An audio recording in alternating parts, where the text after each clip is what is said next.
Pour clore en beauté cette AG historique du Codes RIA, put your casque, I suppose. Nous avons l'insigne honneur d'accueillir le professeur Jayati Ghosh, secrétaire exécutif de l'International Development Economics Associates et professeur d'économie à l'université Jawaharlal Nehru. Pour la présenter, j'appelle le professeur Jomo Kwame Sundaram. Jomo.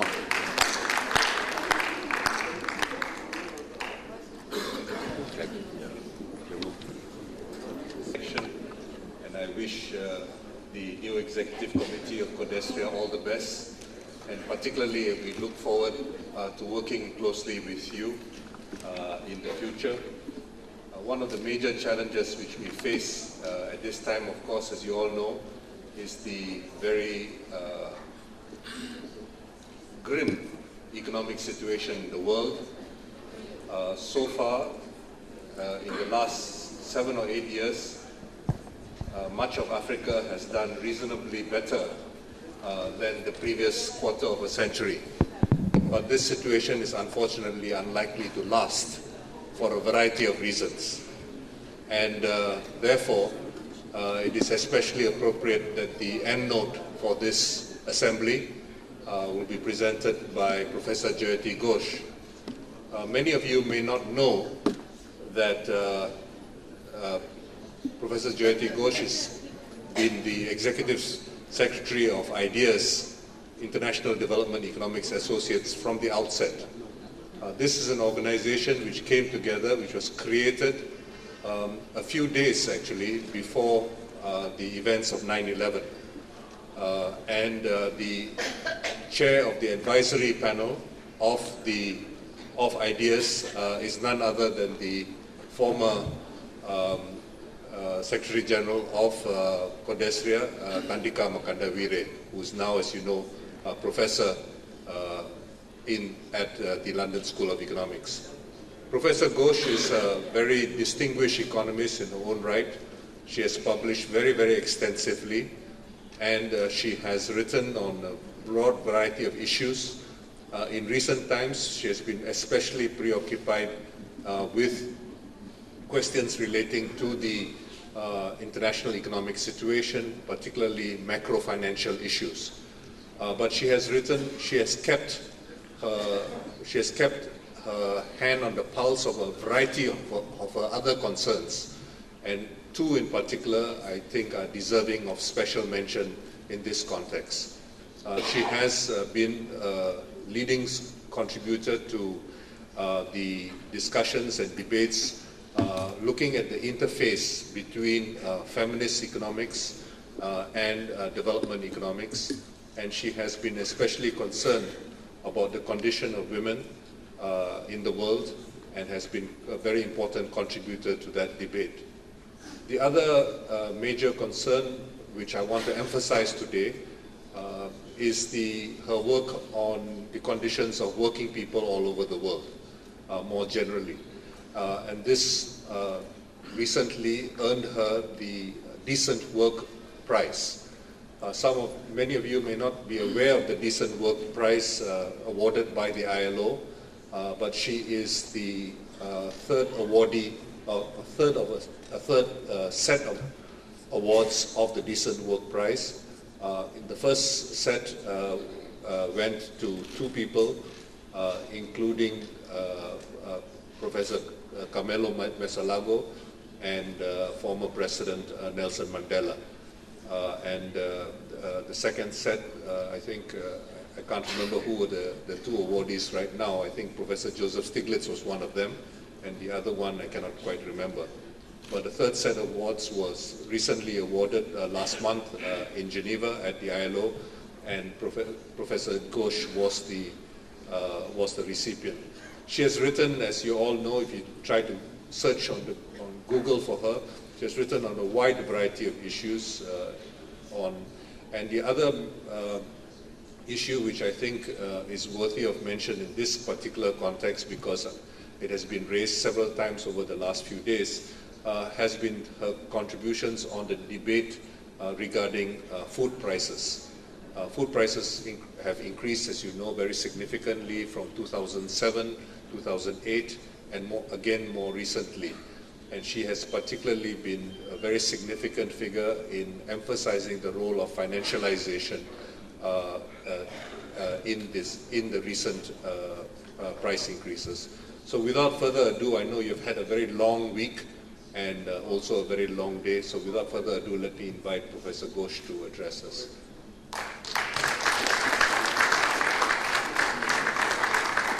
I forgot to mention she's a professor at the Jawaharlal Nehru University in New Delhi.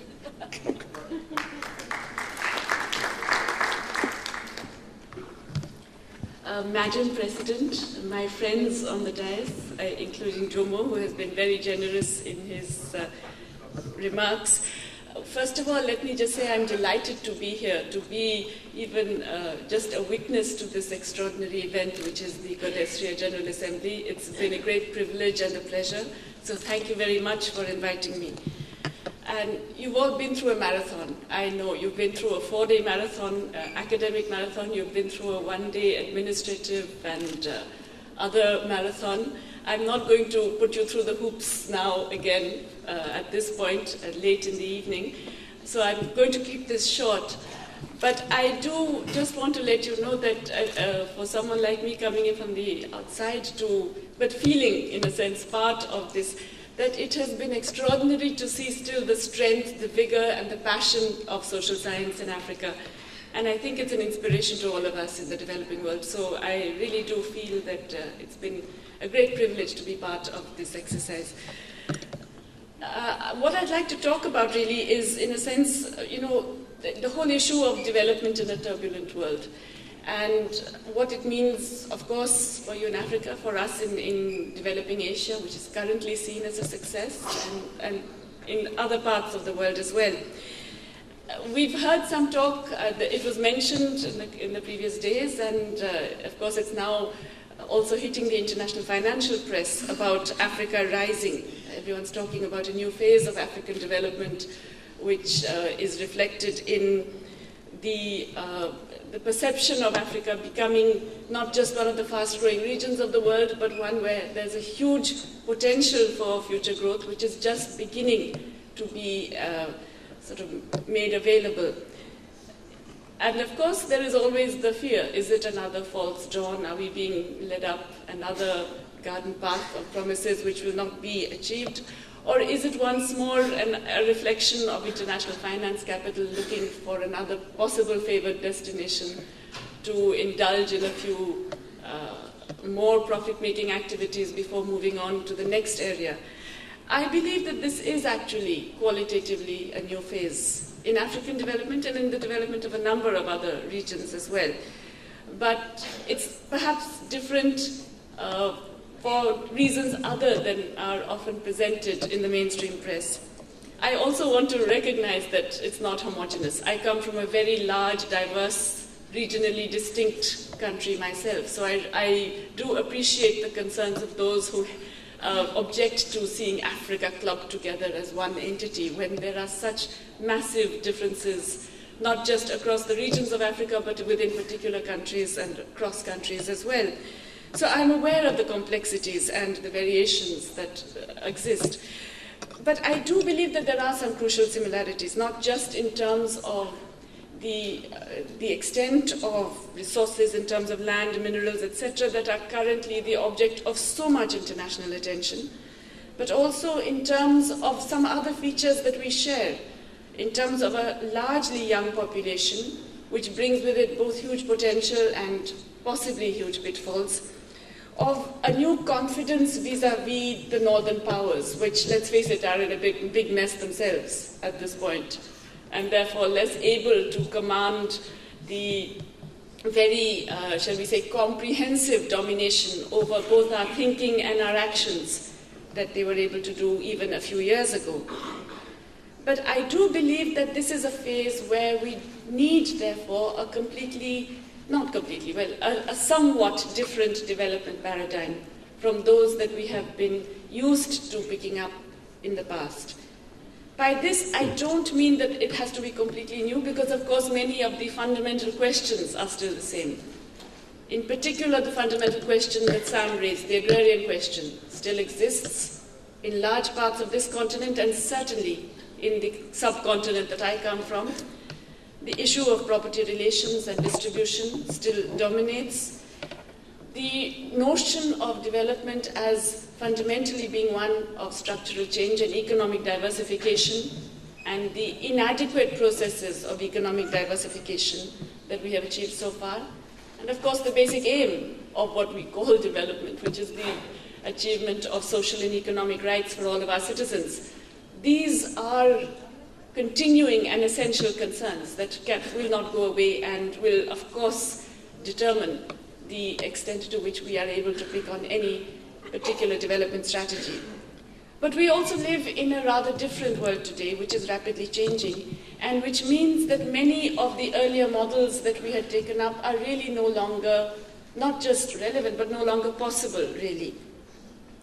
There are a number of issues that I would like to highlight in terms of why there is a limitation in terms of using the patterns of growth and development that have been so chosen in the past 2 decades.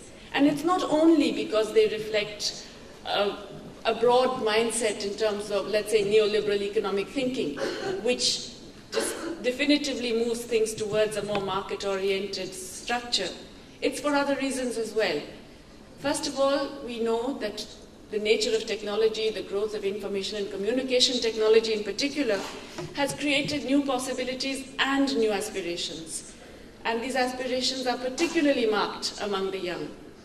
And this, in turn, means that changes are often accelerated, or else they are forced on societies in ways that they were not perhaps so forced earlier. Of course, employment generation was always a central question, but now I believe it is more urgent than ever. And also because we are increasingly generating educated youth with lower and lower employment prospects that meet these aspirations. So they are less likely to be patient, and they are more likely to demand changes which will generate different kinds of instability if they're not met. But of course, fundamentally, the paradigm of growth that has dominated not just Africa, but developing Asia, all the success stories of the world in the last 2 decades, this paradigm is no longer possible.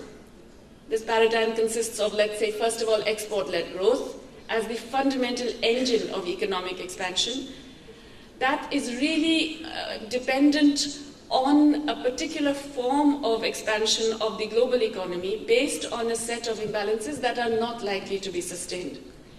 We can see Europe imploding as we speak. We've been through a momentous week for the Eurozone, and we're likely to have further such weeks because the problems are nowhere near the resolution. So we know that Europe is not going to be a source of new demand in the near future. We also know that the United States is going through political upheavals of a sort that make it unlikely also to generate new demand. And putting all our hopes on China as becoming an alternative growth pole is misplaced because Chinese growth itself is dependent on demand from Europe and the United States in particular. We are increasingly going to see a situation where these major economies are either forced to or choose to actually reduce their import demands from the developing world with all kinds of consequences. And this can happen through domestic contraction, it can happen through austerity measures, it can happen through protectionism, it can happen through a variety of ways, but it will happen. And in fact, it is already happening. We also know, in fact, we have learned to our cost well before countries in peripheral Europe found out, that growth based on credit bubbles doesn't last. You can have that growth for a period of maybe even a decade, but then you have a big financial crisis and you go in for a lost decade after that.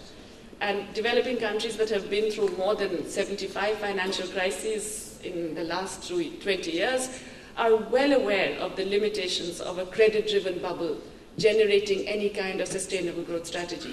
So that route also is really no longer a very feasible or desirable path. And we also know that the growth that has been generated has actually also created such devastating ecological damage that that itself is very speedily becoming a constraint on future growth. So we know that that is also a major reason why we have to rethink this growth strategy.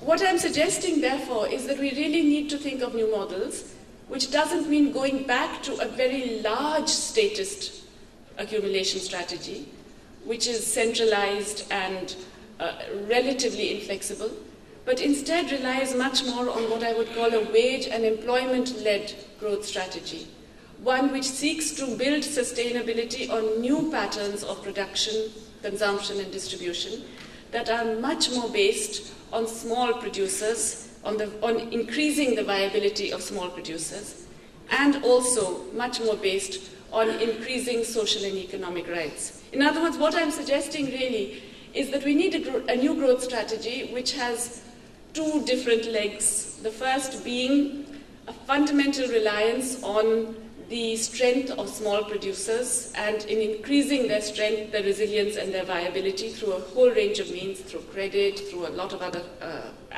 activities. And secondly, through a massive increase in public social spending, which actually would deliver a different kind of potential for economic growth. Now, in this, I'm actually, whether he recognizes it or not, I'm stealing a little bit from Tandika Gandavide's, the way he has looked at social policy in the past. He has contributed to many of our understanding by pointing out that social policy has been a means of lubricating, enabling, and allowing development transitions, and that in fact it's an integral part of all major development transitions. But he also pointed out at one point that social policy can also be a cause or a mechanism of growth and development. And this is really the strategy that I'm proposing, which is that what we need is not simply that we look at a massive expansion in public spending on social services, which is really, in a sense, the delivery of social and economic rights. Universal social and economic rights. We see that not just as a welfare measure or something that is desirable because it's good in itself and so on, but really as a macroeconomic strategy for growth. And this has many aspects to it. First of all, of course, we know that it's a very good counter-cyclical buffer. What do I mean by this kind of social policy? Well, I mean, of course, the delivery of minimum, what we would have called in an earlier generation, basic needs to every citizen, and the delivery of basic social and economic rights, the right to health, the right to education, the right to sanitation, the right to housing, the right to nutrition, food, etc., as minimum rights that must be made available to all in the society. Now, this actually is not just something that is desirable because it's human rights and so on and so forth. It's desirable, human rights itself is a complicated term, isn't it? It's desirable because it has very, very strong macroeconomic and growth implications. As I mentioned, it's a counter-cyclical buffer. It allows economies to survive periods of downswing better and actually create sources of demand that can counter a period when exports are falling or when other sources of growth are coming down. It has very significant multiplier effects. When you increase employment, when you increase spending, let's say in the provision of social services, you're providing many more doctors, nurses, teachers, sanitation workers, health workers, and so on and so forth. When you actually give them decent conditions of work and decent wages, you are providing demand, which then feeds into the demand for other goods and services, and has a very positive multiplier effect. And this multiplier effect, in turn, creates markets that possibly smallholders can benefit from, small cultivators, small producers in general, small providers of goods and services, which in turn generates further multiplier effects. And this therefore has, if you like, instead of a trickle down, I'm really calling it a bubbling up strategy of growth, that you really are looking at the demand from the bottom, generating a continuous cycle of sustainable growth processes. But this is also important because of the fact that recognition of this as universal entitlements has very important implications for gender. In particular, because so much of women's work is unpaid and unrecognized, women are often not treated as workers in the sense in which they actually are workers and contributors to an economy, and therefore they do not get the benefits that accrue to those who receive wage employment. And even when they are self-employed, they tend to be typically in the most fragile, the most vulnerable forms of self-employment. The provision of universal rights in this manner, or if you like, the material aspect of the provision of these rights, ensures to women a greater degree of equality than they would achieve when we allow markets to be the determinants for whether or not people are able to access these goods and services. And of course, it also allows for greater economic balance in terms of creating more equality of opportunity and so on. Now, this, of course, the immediate response to this will be, well, how can we possibly afford this? Because these are strategies that require significant increase in public spending. We don't have money. Everybody knows governments don't have money anymore. And if you try and increase fiscal deficits, then you will run into debt traps, and then you will have all kinds of terrible things happen to you, as are happening to countries in Southern Europe at the moment and have happened to other developing countries in the past. This is also, in fact, an argument that is based on a presumption that everything will continue as before, or at least has continued in the last decade or so in the realm of finance. So another central element of this broader strategy has to be the containment of finance. Simply put, we have to shrink finance as a sector, and we have to make finance subservient to the needs of the real economy and to the needs of citizens at large. There are a whole lot of ways in which this can be done, but it can certainly be done. And we have to recognize that the domination of finance today is not some tsunami that is occurring without anyone's volition and where nobody has any choice. It is a conscious political choice of our governments across the world. And therefore, it is a conscious political choice that can be changed. The domination of finance is the reflection of a political economy that has to be changed, and I believe will be changed very dramatically in the coming decade. So there are two, if you like, aspects or underlying requirements of this broad strategy that I believe are essential. The first is the containment of finance and the need to make it subservient to the broader social will. And the second is a shift towards different, more sustainable patterns of production and distribution. Because it's no longer the case that we can rely on what we now know are clearly unsustainable patterns of consumption. It's not good enough for us to say that we have to, I'm not talking now necessarily about global warming, regardless of what happens in Durban and so on. I'm talking about the sheer environmental damage that our current structures of production and consumption are generating. And I believe that our attempt to achieve development in a pattern that is based on this unsustainable structure of consumption is doomed to failure, and we have to be much more imaginative and creative in how we see our structures of consumption and distribution. There are several ways in which this happens. We are all very rapidly urbanizing societies, but we are creating urban monstrosities of congestion, pollution, etc., because we do not actually plan our cities in ways that will make them sustainable and livable in the future. We do not create public transport systems. Well, except here, I notice you have a wonderful public transport system. But certainly, I know in large parts of South Asia and in many parts of Africa, we don't create public transport systems that are clean, green, efficient, and cheap, and universally accessible. We instead create huge, privatized, polluting, congesting systems of transport that are more expensive at a global level, but of course generate more GDP. So we need to move away from this and think creatively about more sustainable strategies of consumption, distribution, which also means different kinds of planning of location and of urbanization. And that in turn means we have to move away from GDP as the defining indicator for economic progress. We have to move much more towards quality of life and the generation of viable and decent employment for everyone, as well as the recognition of the unpaid employment of a very large part of our society.